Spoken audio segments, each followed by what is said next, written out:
The toxicology reports in regard to Prince's death have been released, and we now know that he died of a drug overdose. He specifically overdosed on fentanyl, which is an opiate painkiller that is usually injected.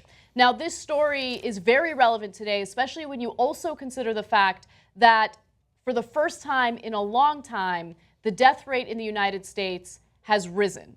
Okay, so according to research documented, there has been a sharp rise in death rates among certain groups, in particular less educated whites who have been hit hardest by the prescription drug epidemic. The death rate rose from 729.5 deaths per 100,000 people in 2015 up from 723.2 in 2014, and that's according to the National Center for Health Statistics. So there are three reasons that researchers are factoring in. The first reason is drug overdoses specifically related to prescription drugs and heroin. The second reason, interestingly enough, has to do with heart disease. It's been a while since we've seen an uptick in deaths related to heart disease, but unfortunately we're seeing it now. And then finally, the number of people who have died from Alzheimer's or dementia. The reason for that, though, is because now we know a little more about that condition, and so it's reported more. But really, the main issue here is the number of prescription drug overdoses and heroin overdoses. Yeah, and so, we talk often about legalizing drugs. One of the things that happens if you legalize is that drug use goes down, not up, right? But that doesn't mean go nuts, do all the drugs you want. Obviously, it has significant consequences. And like, people will just scream at you, just say no, don't do drugs, and they bring in cops to scare you when you're a kid and all that stuff. I want to keep it a little bit more real. Yeah, obviously you get a high from it. That's why people do it, right? So let's stop beating around the bush on that. Yeah. But it's not worth it because look, Prince had everything. He was incredibly wealthy, incredibly famous, could do whatever he wanted in the world. But now he's dead because he got hooked on one thing and he couldn't beat it, like a lot of people couldn't beat it. Look, we're about to get to the marijuana component of this story because I think it's relevant. But before we do, I just want to address the whole thing about him having everything and being on top of the world. Like, as I get older, I realize that there's just this huge misconception that if you have a tremendous amount of fame and wealth, that you have it all and you should be happy and there's no reason to experiment with drugs or whatever. But oftentimes, a lot of people that are in that position end up getting super depressed or end up dealing with severe emotional issues that lead them to want to do the drugs. They're not doing it to experiment and have fun. They're doing it to escape from something and to numb themselves from something. And so, I realize that, and some people use opiates, some people use marijuana. And here's the thing, I would much rather have people use marijuana, which you cannot overdose on, than use opiates. Now, related to that, there was honestly what I consider an unbelievable study done recently by researchers at Duke that looked at marijuana and some of the long-term risks associated with it. This is important because medical research on marijuana had been basically stopped by the federal government because it's listed as a Schedule I drug. But now that more studies are coming out, we're knowing what the potential risks are. So here's what the researchers at Duke looked at. They looked at 1,037 people who were born in New Zealand between 1972 and 1973. They followed them until they were 30 years old, and then they examined whether or not they used pot between the ages of 18 and 38, so about 20 years, and then whether they had physical health problems at age 38. What's incredible is there were some health issues, right? But not the health issues you would expect. One researcher says, what we're seeing is that cannabis may be harmful in some respects, but possibly not in every way.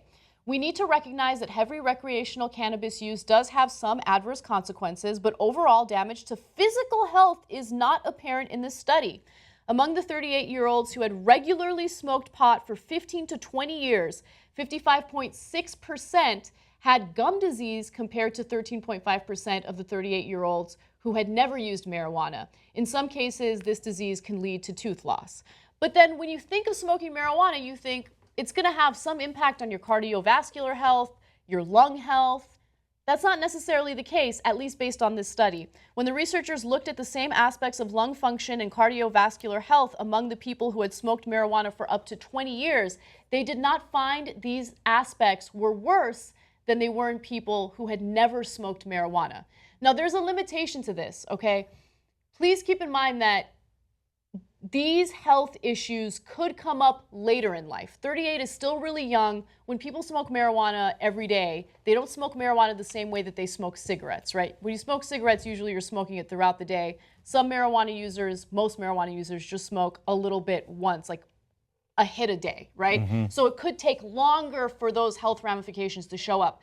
But nonetheless, I still think this is really interesting, and it's certainly less harmful than taking opiates. So here's what I'm getting out of the study.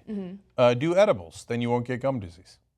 No. Okay, so here's the thing about the study that I thought was really interesting. Although researchers say that it's not that relevant, I think it is. Marijuana users are not as good about flossing and brushing their teeth, right? And they're like, that could contribute to it, but we don't think so. We think that it might be something else. No, if you're not brushing and flossing your teeth, you're going to have gum disease. I think that that's pretty clear, right? So it turns out that marijuana doesn't lead to gum disease. Being a slacker leads to doing marijuana and gum disease.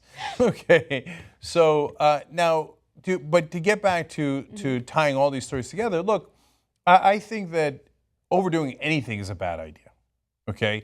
And so I just be careful about, doing marijuana all the time.